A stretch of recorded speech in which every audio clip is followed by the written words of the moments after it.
Senate Digital Asset Subcommittee Chair Cynthia Lummis telling Maria the Clarity Act markup could come out near Easter. Now, the White House and the Senate reportedly reached a preliminary agreement on digital asset regulation aimed at resolving the clash between the banks and digital asset firms over stablecoin yields, in particular the issue of the rewards. Crypto stocks falling on that report. Circle, the issuer of the second largest stablecoin by circulation, plunged 20% Tuesday. Coinbase, largest cryptocurrency exchange here, reportedly opposing the latest version again. We have heard that opposition from the CEO of Coinbase in the past. Let's bring in South Carolina Senator Tim Scott. He chairs the Senate Banking, Housing, and Urban Affairs Committee. Been a leading voice in passing the Clarity Act. Mr. Chairman, you and I have had many conversations about the Clarity Act. Yes. Where are we right now?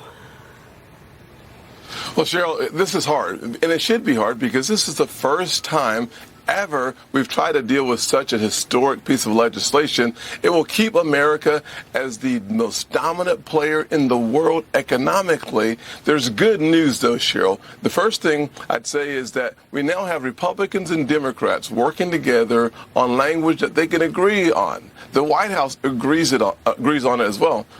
We have one more step to go. We need the industry to agree on it. So I spoke last night with Coinbase as well. Everyone is still at the table. There is work to be done, but I am really excited about the fact that we finally have Republicans and Democrats agreeing on something really important on the yield conversation. We now have to get industry to buy into this language. This is a threading the needle process. It's always difficult the first time you do it, but it gets better and better and better. And so I'm still very optimistic about where we are. But it comes down to the issue of the rewards on the cryptocurrency platforms side. The banks oppose this because these cryptocurrency firms are not regulated the same as banks are. Of course, crypto platforms like a Coinbase, et cetera, don't want to be regulated like banks do. So does that mean that the banks, in a sense, are starting to win the argument about the rewards? Well, Cheryl, the banks are at the table as well, but let's remember we're talking about an apple and an orange. We're not talking about Apple versus Apple. A stable coin is a $1 to a $1 backing, whereas your savings account is a fractional system. So we're talking about two very different systems altogether. But yes, we want to make sure that the advertising or the marketing of a stable coin account is very different than an FDIC insured bank account. That's important. But at the end of the day, all the players are still at the table.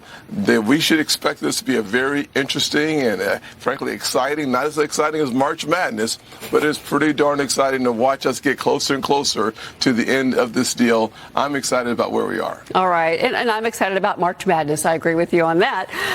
Me too. Let's talk about some other issues of the day. So House Budget Committee Chair Jody Arrington is in formal talks with Senate Budget Committee Chair Lindsey Graham regarding a second reconciliation bill. Now, this would fund the Pentagon's $200 billion supplemental for the Iran conflict. It would also build legislation around new funding for immigration enforcement, plus parts of the Save America Act. Now, the president's been very busy on Truth Social this morning, Mr. Chairman. He wrote this: terminate the filibuster and get our airports and everything else moving again. Also add the complete all 5 items, Save America Act items, go for the gold. Mr. Chairman, your reaction to the president's new request this morning?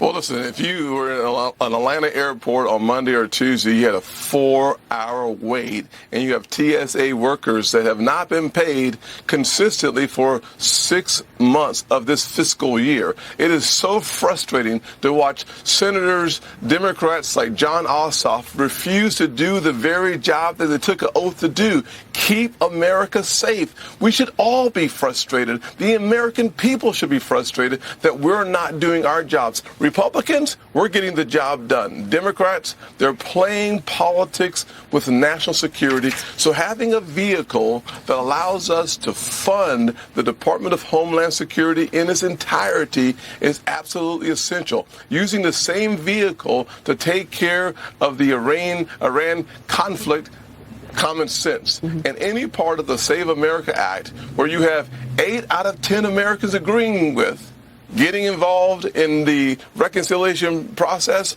great news. Listen, I had a group of South Carolinians in my office, and they agree. Voter ID, common sense. Number two, Americans should vote in American elections. No one else. Common sense. And number three, why can't we get the Democrats just to do what 80% of Americans agree upon?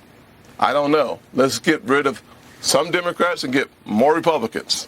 Solve the problem. Well, there's a lot of business at hand today for you in Washington, and I want to get to the export-import banking chair in just a second. But real quick, just where we're at with regards to reopening DHS, because the Republicans made an offer, and, of course, the Democrats countered-offered. The Democrats blocked even a test vote yesterday. What do you expect to happen today with regards to the DHS situation, first and foremost? Yeah, more frustration, to be honest with you, Cheryl. We had a heated debate last night about 7:30 with some Democrats and Republicans in the cloakroom, and I will just tell you the truth that they want to take masks away from our ICE agents. And what does that mean? It's not just eliminating of a mask. It actually means that the doxing will happen. Their families will be less safe. Their kids will be less safe. And they're going to be worried about their families while they're trying to do a very dangerous job. Let's just keep those folks who put on a badge to keep America safe. Let's keep them safe first. Job one is our national security. So anyone who wants to play games with those individuals are playing games with America's safety and our future. So this will be a frustrating day. It was a frustrating night last night, but I believe that we'll land the plane by being able to use a reconciliation package. President Trump keeps saying yes to the Democrats' demands, and they walk away from the table. They actually move the goalposts. They pull it out of the ground, and they move it back 10 yards, and then they replant it, and we say yes. How do you deal with a person who doesn't want to make a deal?